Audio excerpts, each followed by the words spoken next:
Welcome guys to a video about my 100k flight, I guess. In the summer, I was out in Chamonix hanging out, and yeah, we had some of the best conditions that I think anywhere in the Alps could have had. Cloud base up to 6k some days, and just in general amazing conditions. I mainly want to document this for myself, but you know, like if anyone wanted to watch this overly long video, they can. And yeah, basically the day went like this. We went up to launch, me, 3 other pilots, including my girlfriend Irene. The day was strong, it was on, there wasn't a cloud in the sky, and you could already feel the energy in the air. We flew up all together. Yeah, as I said, it was strong. We sort of like went off on our own for a little bit, found our first house thermal, and then we were off. We crossed from Brabant takeoff, where we left from, across the back valley and over towards Solange. As you can see right now in the video, we pretty much headed across to, I can't remember the name of this mountain, but yeah, it's the last point in this massif where you have to do this insanely long crossing, basically. This is the crossing right here. It's about a 15k glide, probably the longest crossing I'd ever done in my life before, but not the longest crossing of the day, that's for sure. It just got better and better. Over here, we got pretty low coming in. I didn't actually think I was going to make it up for a little bit. I kind of got a bit creative on this nice sunny green slope here that you see. Went back and forward for a little while. Saw some hikers, waved at them, and then finally found something that took me up.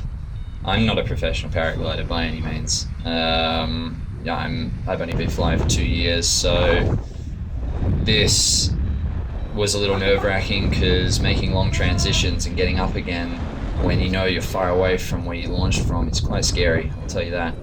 And yeah, that was a real interesting one for sure, but as you can see, I slowly managed to climb out. The day was well strong enough for even a beginner pilot to climb out, which is great, because that's what I needed.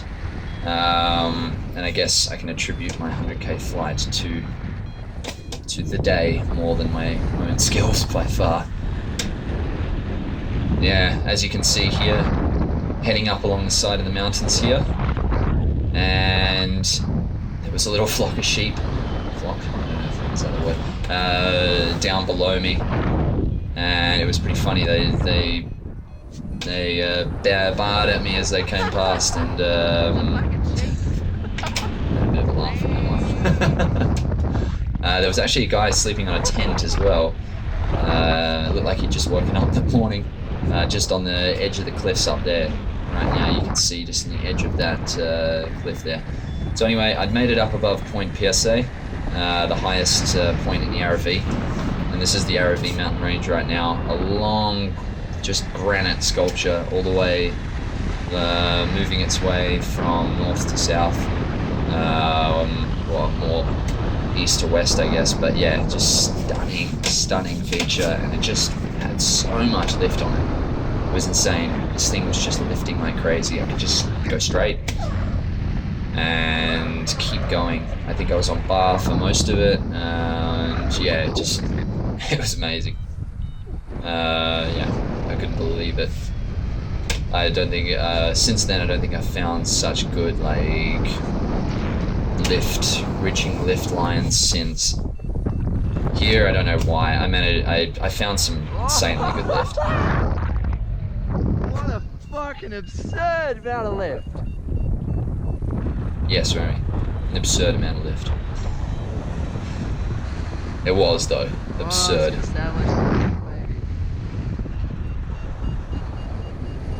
I just love watching this as well. Holy shit!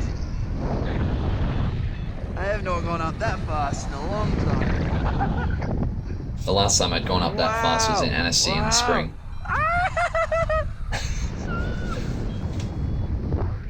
And yeah, that was Annecy in the spring was absurd. 8 meters a second on some lift. Yeah, the aerology was crazy. So I continued on. I don't even know why I thermaled. I really didn't need to. The amount of lift waving to a passing glider. Yeah, the amount of lift was just absurd. There was no reason for me to turn, so I kind of just wasted time there. I'm still learning, you know. But yeah, I continued on. This is Mont Charbon in front, 2,400 meter mountain, and I noticed, I didn't know really what was, you know, beyond that basically. Annecy's just off in the corner there, and I just noticed the lift was sort of slowing down low. As you can see, there is inverted air, but I don't think that would have been a problem. You could have continued going easy. I just was a bit conservative. It's my first 100K, so I decided to make the turn point here. It was scaring me to go any further because I just wondered if I bombed out, how would I get home? The west-southwest face, I couldn't get anything off of, and by that point the sun was gleaming straight onto it. So I went over to this east-southeast face, and oh my god, I got such a boomer off of that thing. I just went up like crazy fast. As you can see right now, it took me into the stratosphere, and I think by this point the day was really starting to kick off. This is the time I could have been using to just get even further, but I wanted to go back. I was a little scared that I wasn't going to make it back to Chamonix that day. So I just decided to head on my way back along the RV. I could have gotten off the RV and maybe gone more right here, off toward Megève and that, but I think I was just being conservative. Nothing wrong with that. In the end, it turned out to be perfect. I got insanely high on this way back. So these mountains top out around 2,200, 2,500 meters along the range, and I was getting up to like 3,300, 3,500 at one point. When I went for my crossing over Solange in a minute, I peaked out at 3,500 meters and then did my crossing from there, and you could still get higher. There wasn't a cloud in the sky above the RV at that point. Yeah, it was absurd.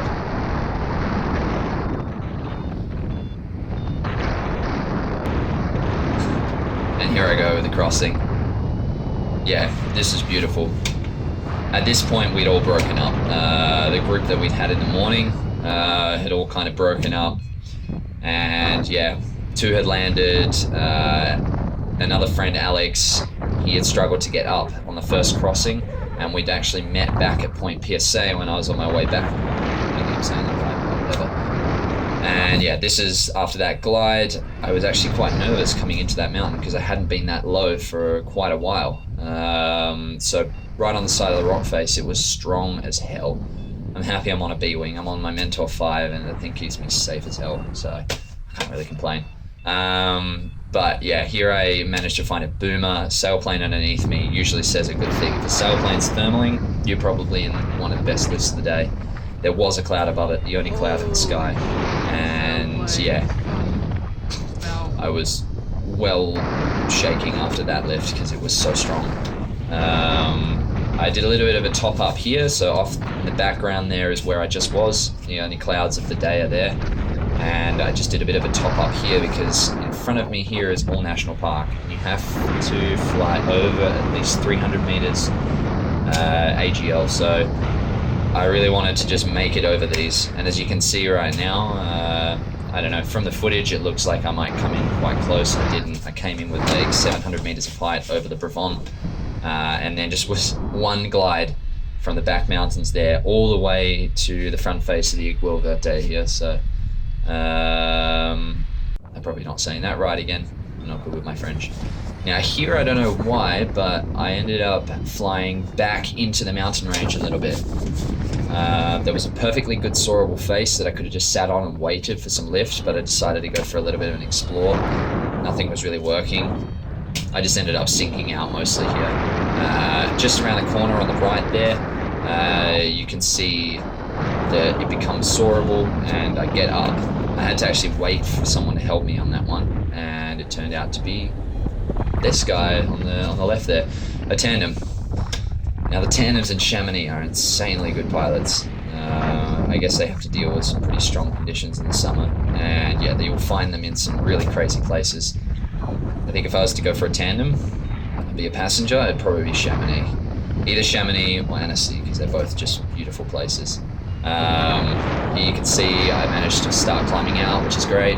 We used, I used the tandem a bit because he knew what he was doing and I was a little confused.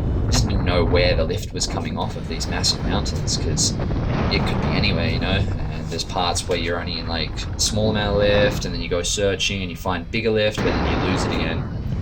So yeah, whatever. I crossed from Aiguille Verte and I came over to Aiguille de Chardonnay. Just to the right of me is the La Tour Glacier, which this was one of the most stunning parts of the flight. I couldn't believe my eyes. I was up here. Flying gets really difficult up at these peaks though. I actually found it really hard to find lift. The thermals are small and not very well formed. They release in bubbles and you have to really catch them when you've got them. And I'm not very good with my timing, so I could catch it a little bit, keep hold of it, and then I'd lose it. And it almost felt as though you had to do some form of juggle between soaring and thermaling these small bubbles. Up at these altitudes, there was just no solid cores, no solid thermals going up. So yeah, I definitely wasn't highest up here. There were some guys that had already made it up to Aiguille de Chardonnay and were actually circling the peak. Now, I don't know if that's allowed because there's a no-fly zone in that area. I myself didn't go into the no-fly zone. At one point my XC track said I did, and I got a bit annoyed, but I looked at it afterwards in the maps and I didn't cross into the no-fly zone, which I'm happy about because that would have made my flight irrelevant. So here I am gliding over the La Tour Glacier. It got a bit bumpy because there was a bit of a valley breeze, I guess, coming up over the mountains there, but it wasn't too bad by any means. So it was safe to go behind the mountain there. And yeah, there was a bit of a southwesterly, I think, throughout, southwesterly or a westerly throughout the entire day, but it was very, very minimal. You wouldn't even feel it. Here's another lucky one. I came through and there's a no-fly zone just below me.